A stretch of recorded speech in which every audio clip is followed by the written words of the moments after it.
दुनिया में दरिंदगी की कोई सीमा नहीं होती और इस ठरकी बुड्ढे ने तो सारी हदें पार कर दी। मासूम लड़कियों की मासूमियत को अपनी गंदी नजरों से निहारने के लिए ये शैतान चुपके से एक भारी भरकम जिम्नास्टिक मैट के अंदर घुस कर बैठ गया। लेकिन इसकी बदकिस्मती कि वहां मौजूद कोच की नजरें किसी बात से कम नहीं थी।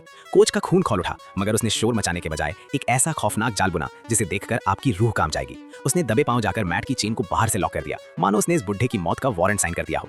तैयार हो जाओ, कयामत आने वाली है। कोच ने तुरंत अपनी पूरी क्लास को इकट्ठा किया और वार्ड जंप का ऐलान कर दिया।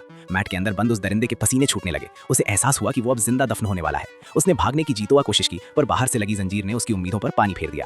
अभी वो सांस भी नहीं ले पाया था कि पहली लड़की चीते की रफ्तार से दौड़ी और सीधे उसकी छाती पर लैंड हुई। चोट इतनी गहरी थी कि लड़की का संतुलन बिगड़ गया और उसकी कलाई में मोच आ गई। अब असली शिकारी यानी कोच खुद मैदान में उतरी एक परफेक्ट डेमो देने के लिए। कोच की वो घातक छलांग जिसे देखकर शायद आप भी अपना पेट पकड़ लेंगे दर्द के मारे। पर ये तो बस शुरुआत थी, असली टॉर्चर तो अब शुरू होने वाला था। एक के बाद एक लड़कियां उस मैट पर कहर बनकर टूटने लगी। हर जंप के साथ उस बुड्ढे की पसलियां चकनाचूर हो रही थीं। ये कोई ट्रेनिंग नहीं, ये उसके पापों का हिसाब था।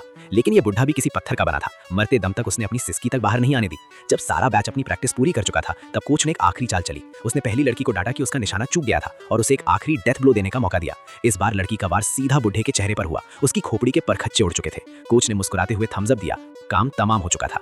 ट्रेनिंग खत्म हुई और सन्नाटा पसर गया। कोच ने देखा कि मैट के नीचे से खून का दरिया बह रहा है, पर उसके चेहरे पर डर नहीं, एक अजीब सी शांति थी। उसने इत्मीनान से चेन खोली और 82 के दौर का तेज एसिड जैसा कीटाणुनाशक निकाला। उसने उस तेजाब को अधमरे बुड्ढे के जख्मों पर डालना शुरू किया। तड़प तड़प कर उस दरिंदे की रूह जिस्म से जुदा हो गई।